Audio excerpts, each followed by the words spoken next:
Hello, I'm Earl Weinberg, and this is Book Circle Presents The Lion Knights.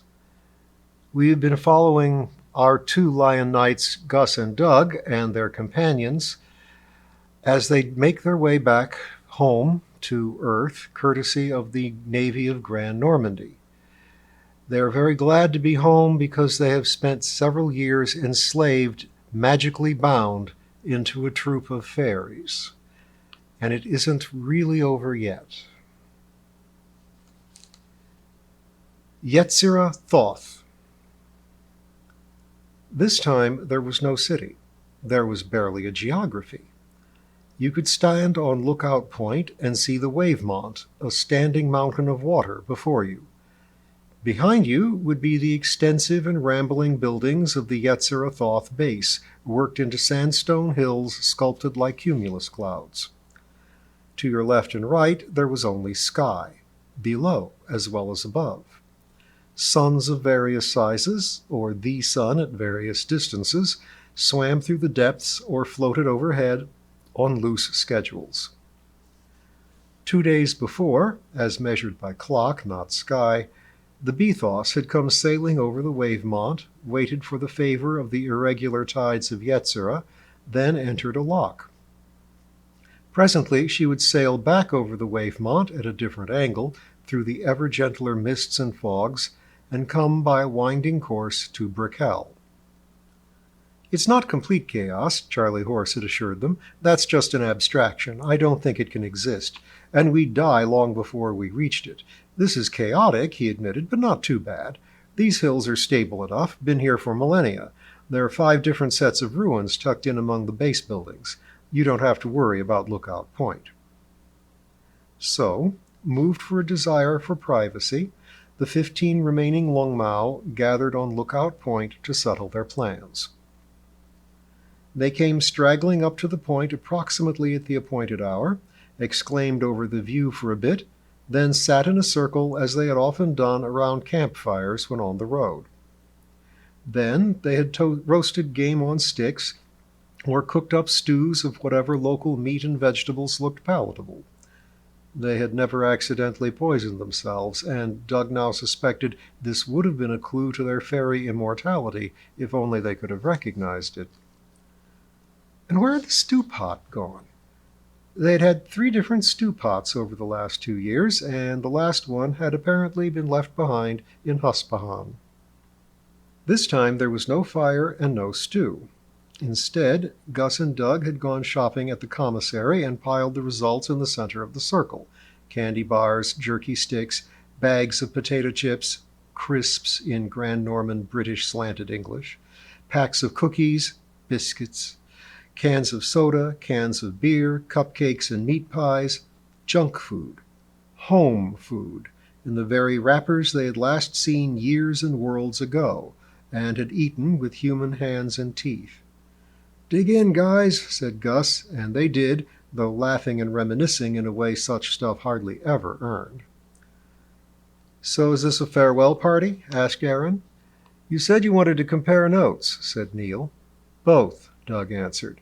"We've talked and planned on board ship for more than a week, but never all together, and we thought it would be good if everyone heard everybody's plans.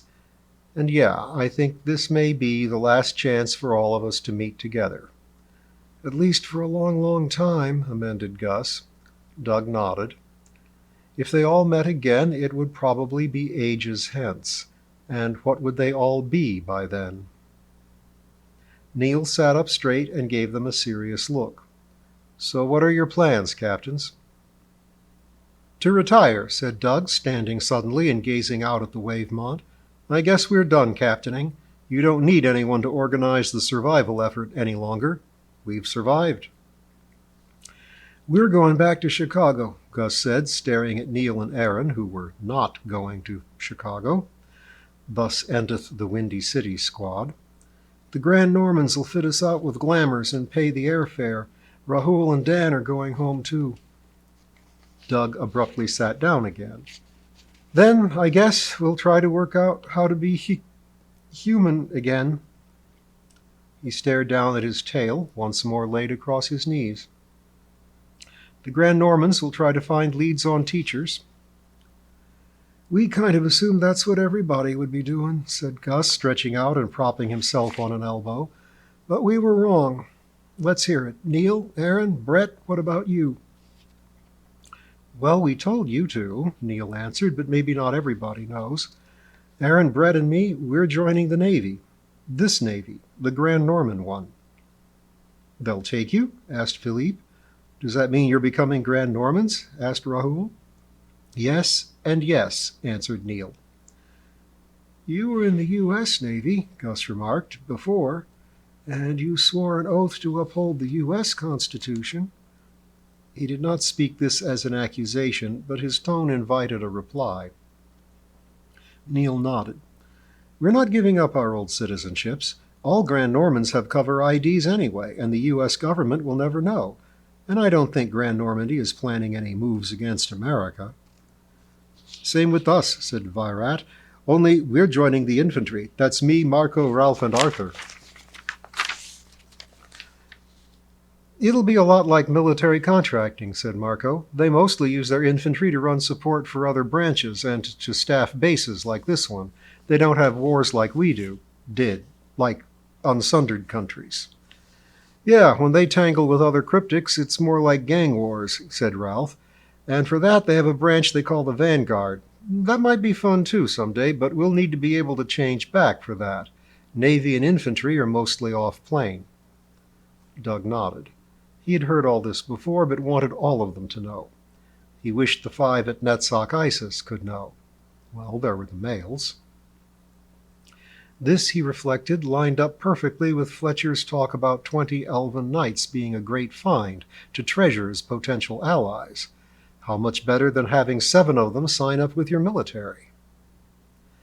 It was, Doug had to admit, a tempting choice. It gave them a place to be, a somewhat familiar one from which they could reach home when they were ready. And for these 7, they would be ready when they could really turn back. He looked around the circle and found John, Ted, and Philippe sitting together as they usually did. He nailed them with his gaze. "You guys want to tell everyone your plans?" John stared back, a touch of defiance in his face. "We're joining a troop." A mutter arose, became angry, started to grow to a roar. "Pipe down," Doug barked, "and hear them out." And that, he thought as the noise subsided, was probably the last flicker of my captaincy. John, Philippe, and Ted stood up, a little apart from the circle. "Listen," said John, "we've spent 5 years talking about the hive mind, 3 while we were in it.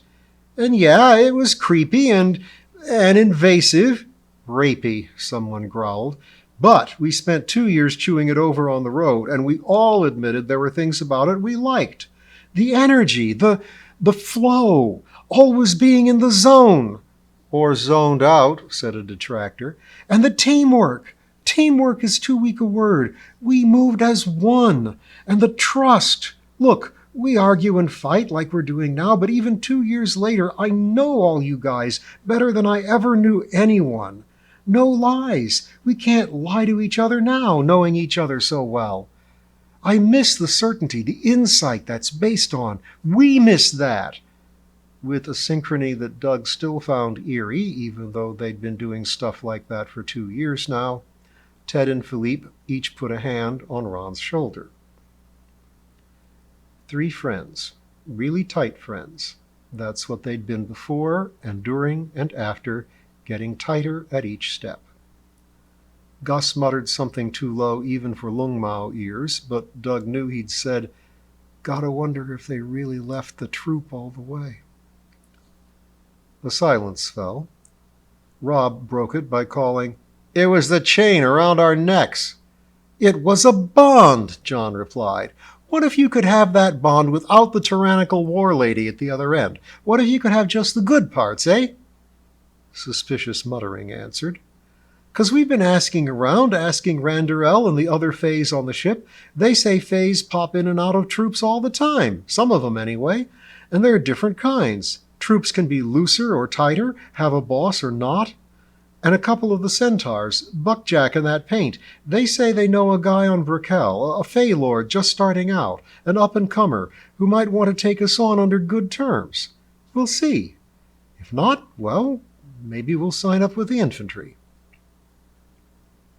Back in the days of the troop, the hive mind, different emotions would have sloshed through everyone's heads until some blend prevailed, and they would have all reacted the same. Now some turned away in distaste, some stared at the threesome in regret, some pondered uncertainly. At least there was no outrage, no risk of a brawl. Doug gratefully dismissed an image of someone going over the edge. Where would the local gravity lead? Into one of the skies? He shuddered. Maybe we should have found another picnic spot, Gus muttered, but I guess we're okay. The threesome started to leave, but Gus gestured for them to sit back down. They obeyed, and the others scooted aside for them. And now I'm done, Gus murmured, just loud enough for Doug to hear. He nodded back. The lion host had no captains now. Is that everybody? Asked Marco. Nope, Rob stood up. There's me. I'm leaving tomorrow. A buzz of curiosity rose. You know about the trails? He waved back toward the base. Behind it, in the hills, trails branched out through twisting landscapes to Had Ammon, Yesod Thoth, and various points in Yetzirah. And you know that big caravan putting itself together in the main yard? Well, I've hired on as a guard, going to Had Ammon. And after that? Asked Doug. Rod shrugged. Guard a caravan coming back, maybe. I'll rattle around here for a while, shop around. He laughed and gestured out at the skies. Get the lay of the land. Then decide. Not trying to get home? Asked Gus. Not trying to change back? Asked Doug. Rob shrugged. That'll all happen someday. I'll be sticking around the Grand Norman territories, so I'll be seeing you off and on. What a complete contrast, Doug reflected, to all the little groups we're spawning here. The rugged individual, that's Rob. Well, he said, keep in touch. Check your mail when you come through here. We'll write back. Rob smiled and flipped a salute. Sure thing, Captain. I'll report back if I find any bad mojo I can't put down myself. And he turned to leave. But Dan said, wait, what about the Lion Knights? 24 slit-pupiled eyes stared at him curiously. Doug and Gus said they wanted to start an order of knights, the Lion Knights. Now all the eyes were trained on Doug and Gus. Doug felt himself blushing. It was an idea I had, he muttered, so that something good could come out of all this weird mess, to give us direction. But you've got your directions now. What do Lion Knights do? Asked Rob. We are brave and honest and loyal, like knights are supposed to be, and we never stand idly by when someone innocent is being yanked around by mind magic, like we were. We don't stand for it. Or that was as far as I got with the idea. Ah, said Rob, enlightened, with vows and stuff to give it moral force, right? Right, muttered Doug, staring at his tail across his knees. Sure, said Rob, I promise. That'd stick in my craw anyway. And a chorus of agreement followed. Doug could not tell if every one of them promised, but a lot of them did. See you around, Rob said, flipped another salute that was more of a wave, and strolled back toward the base, a candy bar in his hand. Goodbye, Doug called. Bye, Rob, Gus echoed. Soon the others trailed after him. Dan was last. Was that good enough? He asked. That was fine, Dan, Doug told him. We're a bunch of elven knights. That's what Fletcher told us the day we met. And we've promised to protect the innocent. That's all there is to it. Dan smiled at him, so he smiled back. Gus shoved a cluster of jerky strips into Dan's hands and clapped him on the shoulder as he left, then spent a minute shoving wrappers, cans, and the few leftovers into a plastic bag. Let's not litter chaos, right? He said to the ground. Doug squatted down and helped him pick up. "I don't think we exactly founded an order of knighthood here," he said, also addressing the ground. Doug looked up at him. "But we didn't fail, Gigi. Like Fletcher said, we're just done. Anyway, how many lion knights do there need to be?" "2. 2 is enough."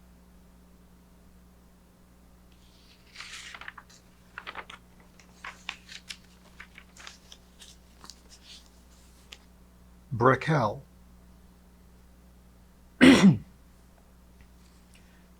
Captain Coudray leaned on the railing, looking out on the town of Côte d'Is, the main settlement of Brequelle, and the home port of the Bethos. Hulking monsters loomed over her on either side, but she was well used to this, and in her estimation these 2 monsters and their companions were next door to being lost children. "What was it that hobbit said about adventures?" she mused. "The older one? Something about making you late?" "Nasty, disturbing, uncomfortable things make you late for dinner," Doug quoted. Coudray nodded. "That was it." "We remembered that line a lot," said Gus, "sitting around campfires wondering how to cook our boots. Then Gandalf says he's going to send Bilbo on an adventure anyway. Very amusing for me, very good for you, he says, if you ever get over it.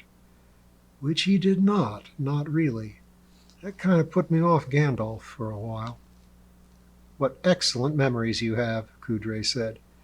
"We worked hard," Gus answered, "to remember all the fantasy we could, the whole gang of us. It was our only guide, especially Tolkien when it turned out he was writing nonfiction about the languages.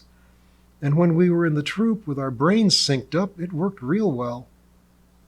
"Later on," said Coudray, "Sam says something about adventures never ending. I suppose he was right, but our ways part here in Brequelle, at least for the time being." She smiled. "I hope the dinners have been on time." "Oh, ma'am," exclaimed Gus, "meeting up with you folk was like stumbling on Rivendell for us. It was a lifesaver, immortality or no. It was... "Our hearts were broken, ma'am," said Doug, picking up for the faltering Gus. "Had been for 5 years. You folk let them start mending again." "My dear young man, you do us too much credit." "It doesn't seem so to us, ma'am," Doug told her. "To think that I could go down that gangplank and walk home from here. Walk to England, anyway, and call home." He met Gus's eyes over Coudray's head. Have our voices changed, do you think?" "I don't remember." No, Gus assured him. "My voice is the same old rasp, I know. I never noticed a change in yours. And remember, after the change, we recognized Aaron by his voice." Doug nodded. "Your families will know you," Coudray said, "by your voices, by your souls, yourselves. And you will relearn your old forms. Send me pictures when you do. Now," she picked up her duffel bag, "have you got everything?" Each of them picked up a single duffel no bigger than hers. They followed her down the gangplank a little slowly, savoring their last moments on the Bethos. But Côte d'Is drew them in. It looked almost like an earthly seaside village. Almost. A long and complex system of docks ran parallel to the main street, or road, since it was not paved. Coudray led them through the light traffic, foot and bike, no motors, and gazed up at the brilliant sky. "Hard to believe this is the same summer," she remarked. "Our detour to Hod, fighting through to Varsus. Adventures can't be scheduled. You've heard that Elaine and Fletcher's trainees are the class of 17? Ever wonder why, since now it's 2018? They admitted they had not given it thought. "We number by the starting year because we can be sure of the year their training begins, but not of the year it ends. As it is, 17 got a very long inning. The Bethos was late getting back from the previous mission, too. Adventures make you late.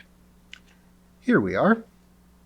She stopped and waved up toward the shop sign above.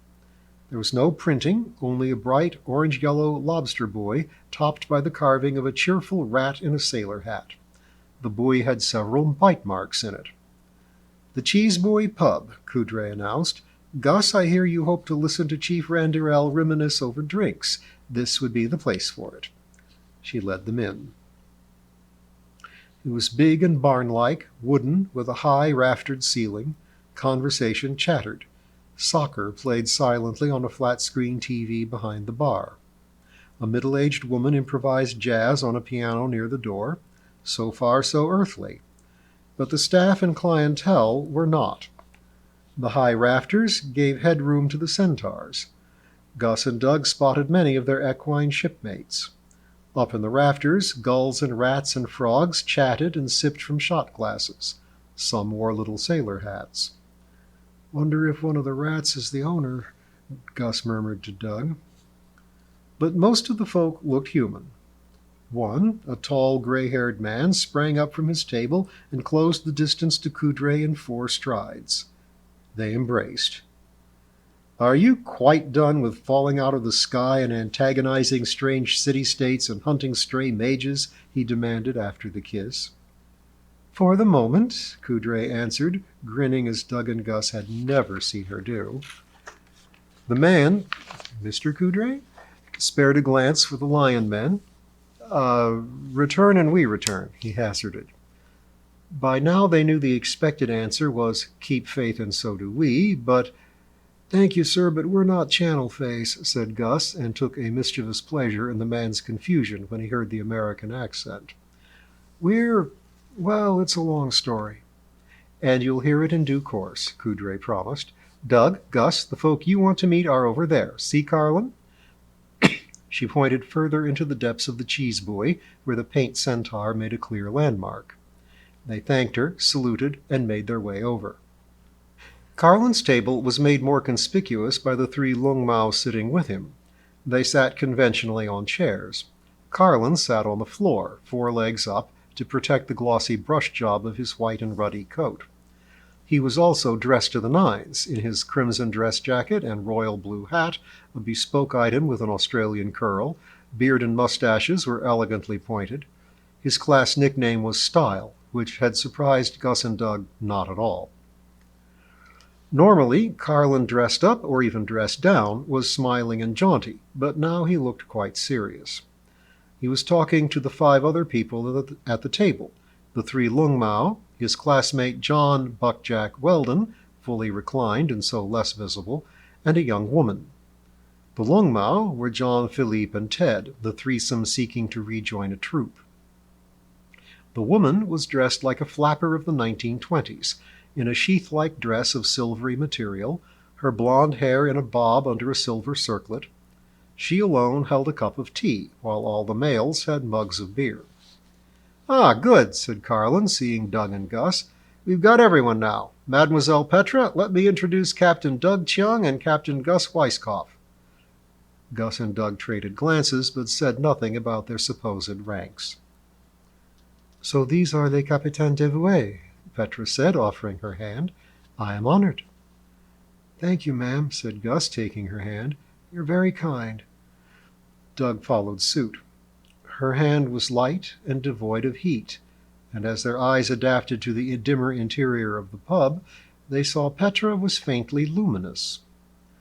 Doug noticed a slight puzzlement in Gus's face and realized he had shown the same, and Petra had seen it.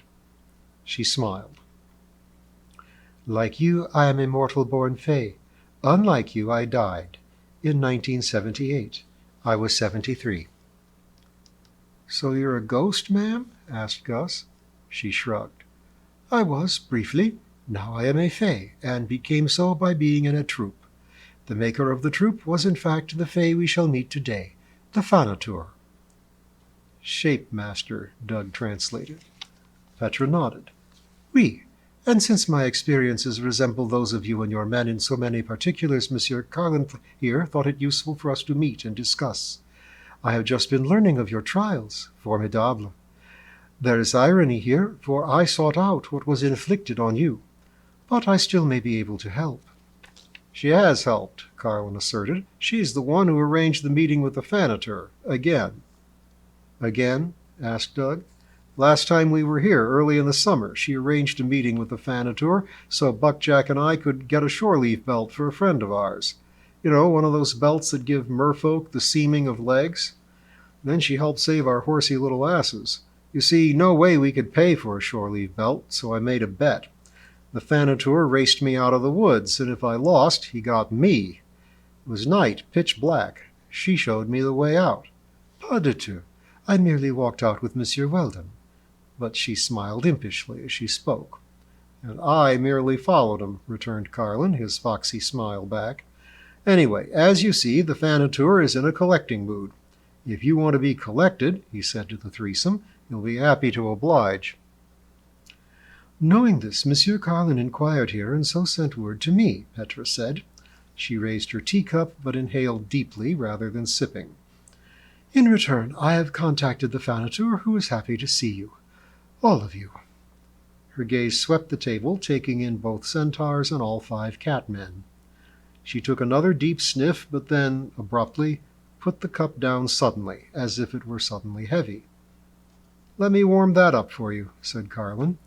He reached out his hand. Petra took it with a grateful smile and changed subtly. Her faint luminance, which had dimmed, rose again. The onlookers realized she had been slightly translucent, for now she became fully opaque. Merci, mon ami, she said to Carlin. To the others, I am not a ghost, perhaps, but I am still ghostly. I work my way back to solidity, but it is slow. A little vis, or do you call it chi or prana, is not the only favor Monsieur Carlin has done me. But let us set out for the forest. We can converse on the way. She raised the cup again, now without difficulty, and took a deep final sniff, and then rose. And we will follow them out to the forest, and their meeting with the Shape Master next time.